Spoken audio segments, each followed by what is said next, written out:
लेकिन कहते लिखन पढ़ने से दूर है, साधन के नजदीक वो लिखने पढ़ने का विषय ही नहीं, वो तो अनुभव में जब करोगे तब अनुभव होगा आपको। अनुभव सत्य, अनुभव ज्ञान की जननी, वो तो सत्य है।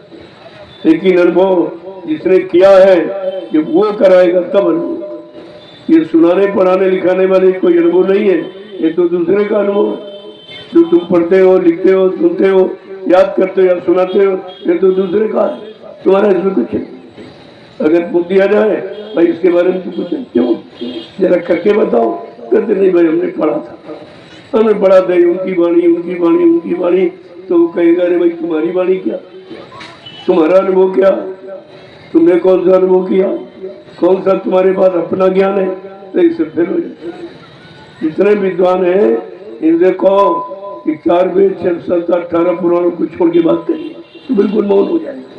कुछ कह दो इनको छोड़ के बात करिए, क्योंकि 4 वेद तो ब्रह्मा जी ने लिखे, तुम्हारे तो है नहीं, तुमने लिखे भी नहीं है, तुम्हारा कोई अनुभव भी नहीं है, तुमने वो साधना भी नहीं की। उन्होंने साधना में बैठकर ये आवाज सुनी थी जो ऊपर से आ रही थी, वो उन्होंने सुन के लिखा। ब्रह्मा कुछ कहते मेरा देखा कुछ, मैंने आंखों से नहीं देख के सुना, इसीलिए उन्होंने कहा अंत नहीं है, नेति नेति के वेद गुहरा में और संत मता वेद नहीं पावे। नेहित यानी इत नहीं आगे और कुछ, लेकिन विद्वानों ने तोड़ मरोड़ कर कहा यही से इति है, यही से अंत है, आगे कुछ है ही। ये अज्ञानता फैला दी, इतनी अज्ञानता फैला दी सारे जीवों को अज्ञानी बना दी, और बेचारे भूल भर में अपने आप को ज्ञानी जानते कुछ नहीं। जब करने की बात करो तो चुप हो जाएगी। तब तुमने किया है, करके तुमने कोई अनुभव पाया है, तुमने उस परमात्मा को पाया देखा है, सब है इसके बारे में, सब है। न ऋषि न मुनि न योगी न महर्ष न ब्रह्मचारी न अवतारी शक्तियां न ज्ञानी विज्ञानी, इसके बारे में सब है। ये कोई नहीं बता सकता कि हमने परमात्मा देखा, ये कोई नहीं बता सकता हम उसके रूप में गए।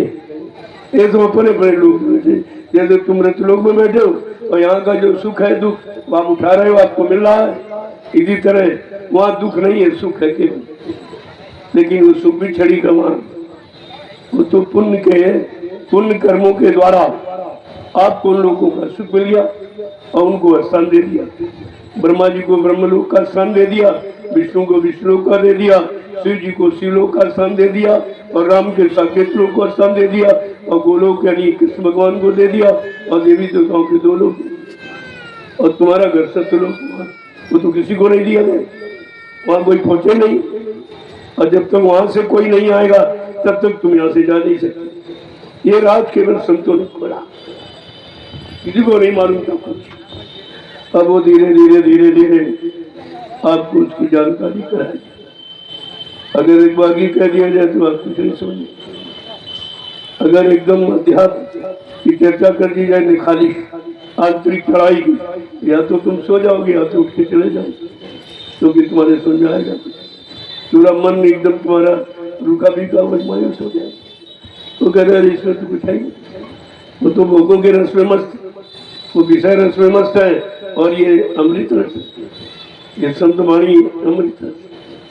अब वो विषय रस का पान करने वाला कोई जार अमृत को क्या जाने।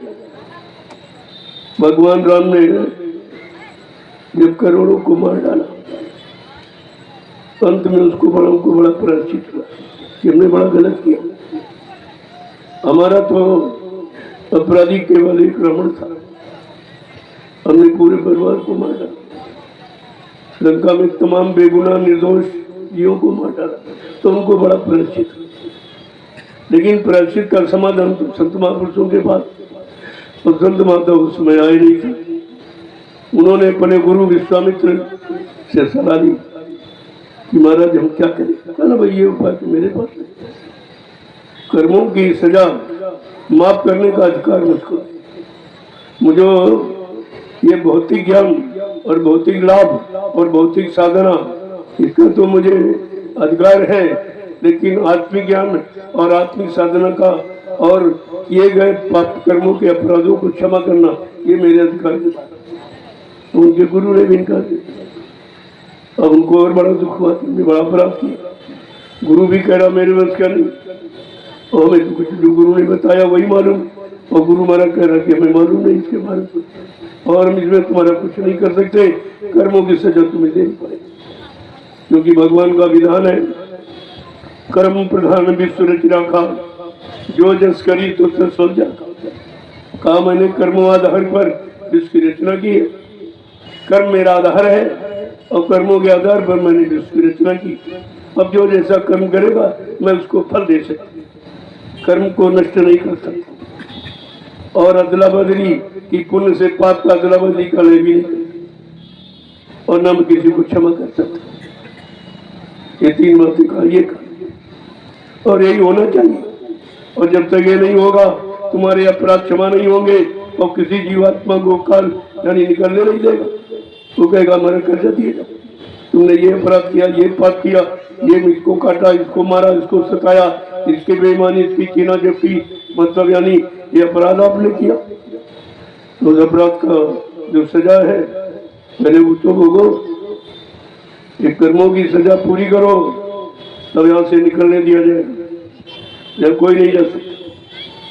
देखिए कितना पेचीदा उसने जाल बनाया, ऋषि मुनि बेचारे हजारों वर्ष तपस्या करते रहे, लेकिन ये उपाय उनके पास भी नहीं आया, न ये उपाय आया न मन को ठीक कर पाया।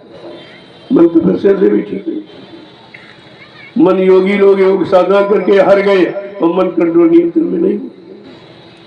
ब्रह्मचारी लोग ब्रह्मचर्य का व्रत करके हार गए, सिंह ऋषि पारा ऋषि अंत में लूट लिए गए, जिन्होंने 60,000 वर्ष। तुम तो अभी इतनी उम्र भी तुम्हारी नहीं है, तुम ब्रह्मचारी कुछ, तुम तो ब्रह्मचारियों के पैरों की धूल भी नहीं है, कुछ जो कह रहा वो झूठ कहता, उसको पता ही नहीं कि ब्रह्मचर्य का मतलब कहा कि मनसा वाचा कर्मणा, जो तीनों तरह से पाक साफ निर्मल वो उसको ब्रह्मचारी। यहाँ तुम कोई चीज नहीं बर्दाश्त कर सकते, तो ये बता तुम काम से नहीं जी सकते, और काम ही तो तुम्हारे मृत्यु को नष्ट कर देगा पहले ही। अब क्रोध लोभ मोह अहंकार बाकी पड़े, तुम इसी से नहीं पार पा सकते, यही तुमको गिरा देगा। और इसमें पारा ऋषि और सिंह ऋषि को इसी काम में गिरा दिया। जब वो नहीं बच पाए तो तुम कलयुग के कमजोर गंदे भोगी विलासी जीव कैसे बचोगे? तुमको तो बचाने वाले की दया, कोई समर्थ सहयोगी मिल जाए वो तुम्हें बचा लेगा। तभी कहा जा पर कृपा भाई सतगुरु की, वो ही हुए निहाल और बाकी फंसे काल की चाल। इसमें वक्ते मुर्शिद समय के सतगुरु की महान दया कृपा मेहरबानी हो गई, वो जीव तो बच पाए, बाकी काम करो लोग मोह का तो कोई नहीं बचा, सबको ठग लिया इन ठगों ने।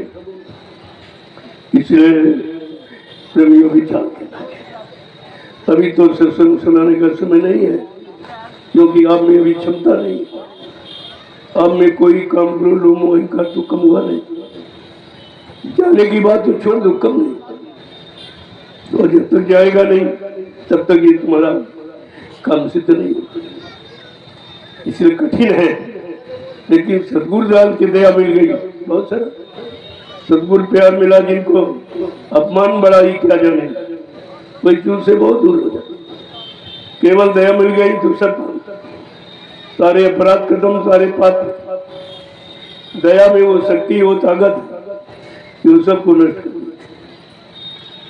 इसी दया को ज्ञान चिंगारी कहते, ज्ञान की चिंगारी।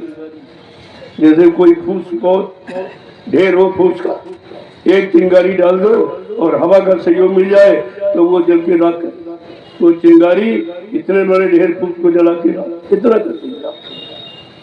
ऐसे है, ऐसे संतों का ये शब्द ज्ञान से नाम था। अगर ये तुम्हारे अंदर प्रवेश कर जाए और तुम बिल्कुल इसी पर अधीन हो जाओ, 24 घंटे उठते बैठते सोते जागते, अगर ये नाम ना बिसरे, अगर इसकी याद न खत्म हो, तो ये ऐसी ज्ञान चिंगारी है जो चाहे जितने जन्मों के पाप का ढेर हो वो क्षण में नष्ट हो जाए। योगी अग्नि तब प्रकट कर कर्म सुबह शुभ जारी, और बुद्धि शराब ज्ञान घृत ममता मल जट जाए, सब समाप्त हो जाए। किसी तरह का कोई कूड़ा कचरा बुरे पाप कर्मों का रहता नहीं, जल के खाते। लेकिन जब योग अग्नि, यहाँ तो जो योग आपको विद्वानों ने सिखाया वो तो शरीर से संबंधित, लेकिन संतों ने कहा शरीर का योग तो फेल हो जाएगा, वो योग करने पर भी काम करो लो अहंकार नहीं खत्म होगा। लेकिन अगर शब्द योग समझ में आ जाए, वो भी ईश्वरक शब्द कि जीवात्मा को शब्द का सहारा आधार मिल जाए तो अपने घर चले, फिर कोई पाप नहीं, कोई पुण्य नहीं, कोई शुभ नहीं, कोई अशुभ नहीं, कोई काल नहीं, कोई माया, कुछ कछु नहीं व्यापे, उसको कुछ नहीं लाते। लेकिन बगैर सदगुरु की दया के असंभव है, असंभव है। अब सदगुरु की दया के अभी जीव कहाँ समझ पा रहा, अभी वो जानता नहीं कि सदगुरु क्या है। सदगुरु कोई आदमी थोड़ी, वो तो ज्ञान है, वो दया का भंडार है। सदगुरु दया का भंडार है, उनकी आदमी इंसान की शक्ल नहीं होती। अब ये अगर आदमी इंसान की शक्ल न बनाते तो तुम समझ ही नहीं पाती, तुम्हें दया मिलती ही नहीं। तुमको दया देने के लिए उन्होंने अपने आप को बदला और मानव चोला धारण किया, अपना नूरानी सदरूपी वो सुंदर चेहरा कुसुरमा उसको वहीं छोड़ दिया, अमृत लोक मंडल में मानव चोले को धारण किया कि चलो जीवों का काम कैसे होगा, क्योंकि शब्द और प्रकाश रूप से तो समझ नहीं पाएगा, और जो ऊपर से आवाज आ रही वो इसकी समझ में नहीं आएगी। तो चलो मानव चोला धारण करके पहले इसको यहाँ की आवाज सुनाएगी, जो वो जानता, जो तुम्हारी पढ़ाई लिखाई में है उसी का आधार पकड़ा। देखो कितनी दया समझाने की, अपना वो शब्द रूप तो अपना माँ छोड़ दिया, और जो शब्द ज्ञान असली था उसको भी वही रख दिया, कहा चलो मानव चोला धारण करो।